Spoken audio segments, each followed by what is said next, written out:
Bonjour, on se retrouve pour une vidéo sur la Mafache. C'est le mec ou meuf qui met 8 pubs sur ses vidéos. On se demande pourquoi. Bon, passons à la vidéo. Nouveau infaillible. Déjà une pub. Bonjour et bienvenue à tous. Vous êtes-vous déjà demandé ce qui Alors on floute le logo du mec. pouvait bien se trouver sous la surface du sol ou des océans dans des lieux anciens et reculés? Des choses très étranges y ont été découvertes et ont conduit à des surprises incroyables venues du passé, y compris à des civilisations anciennes possédant une technologie très avancée.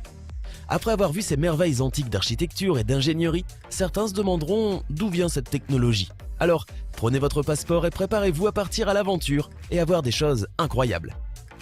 N'hésitez pas à liker. Et voici un message du Radier. Ah ben voilà, la fameuse phrase qui fait plaisir. Bordel, mais si on la kiffe ta vidéo, on va la liker sans problème. Pourquoi tu nous saoules dès le début? Je vais pas aimer un plat alors que je l'ai pas encore mangé. D'autant que là, ce que tu nous sers, c'est franchement de la merde. Alors non, je vous vois venir. Ouais, mais tu comprends, c'est toujours bien de le rappeler en début de vidéo.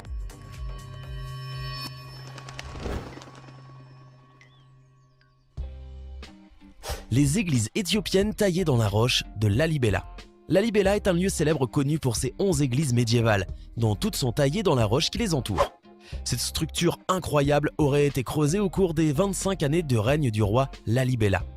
Même si de nombreux archéologues affirment qu'il était impossible de les construire sur une période aussi courte. L'intérieur et l'extérieur sont taillés dans une roche volcanique douce. Roche volcanique douce.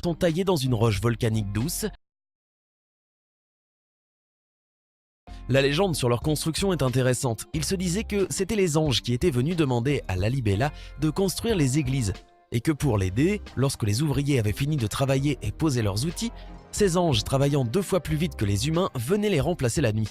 Alors je n'ai pas trouvé sur Wikipédia et sur l'UNESCO, ils ne citent pas ces sources donc je sais pas si c'est vrai. D'entre elles sont désormais protégées par des tôles et des supports métalliques construits par l'UNESCO.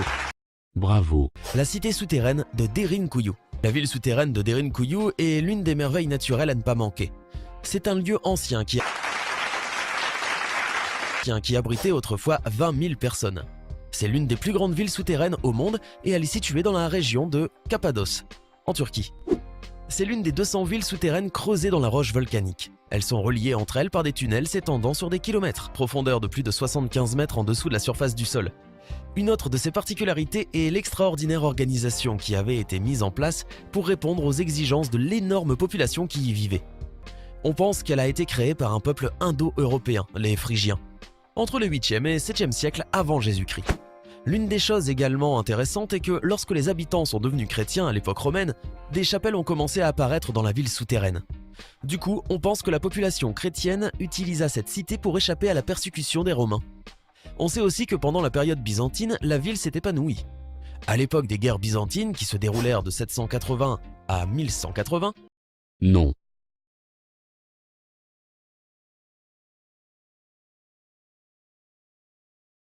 Derinkuyu servit de refuge aux Arabes musulmans.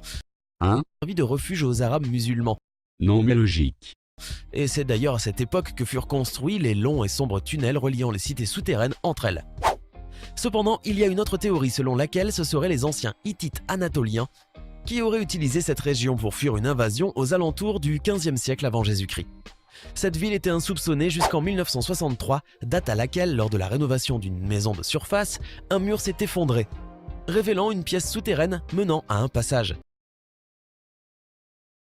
Mentionné précédemment, la ville a probablement été utilisée à des fins défensives et on y trouve donc de grands disques de pierre pouvant être déplacés pour barricader les accès. Ces derniers comportaient des trous qui auraient servi à tirer des flèches. Tu crois qu'ils se protégeaient comment? Les passages étaient également si étroits que les gens devaient marcher en file indienne pour les traverser. Dans les 18 étages de cette ville, les chercheurs ont trouvé une cuisine, des chambres à coucher, des salles de bain, des réserves d'aliments, des pressoirs à huile et à vin, des puits d'eau, des zones de stockage d'armes, des églises, des écoles, des tombeaux et des écuries pour différents animaux comme les chevaux et les vaches. Plus de 50 puits de ventilation amenaient de l'air frais venant d'en haut et étaient raccordés à des milliers d'autres, plus petits, qui le distribuaient dans toute la ville. Certains archéologues pensent qu'il existe un passage de 5 km qui relie Derinkuyu à une autre ville appelée Kaimakli. La ville avait son propre système de retenue d'eau et aucun des puits reliés entre eux n'allait jusqu'à la surface.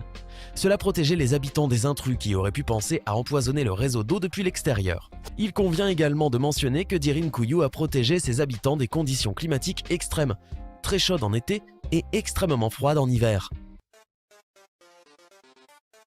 Les lions sont les seuls félins sociables.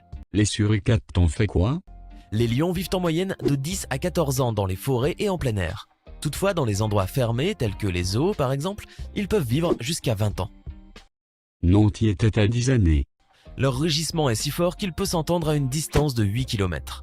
Comme un rageux, on peut l'entendre à 156 km. Le poids du mâle est estimé à 250 kg, alors que la lionne pèse 180 kg. En moyenne, tu l'as oublié. Tout le monde sait que le lion est le plus brave des animaux sauvages, raison pour laquelle il est inimaginable pour nous que le lion puisse avoir peur de quelque chose. Pourtant, et ce fait-là peut vous choquer, le lion a peur d'un très petit animal de la taille d'un petit chien, le porc-épic.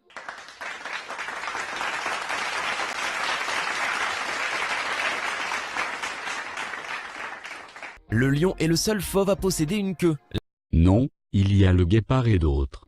Par ailleurs, les observateurs ont constaté que les périodes de famine et l'absence de proie peuvent causer la mort de plusieurs petits. Bon, j'ai terminé. Dites-moi avec le sondage ce que vous voudrez sur la chaîne. Et abonnez-vous à ma chaîne secondaire, on vous fera vos devoirs. Bye.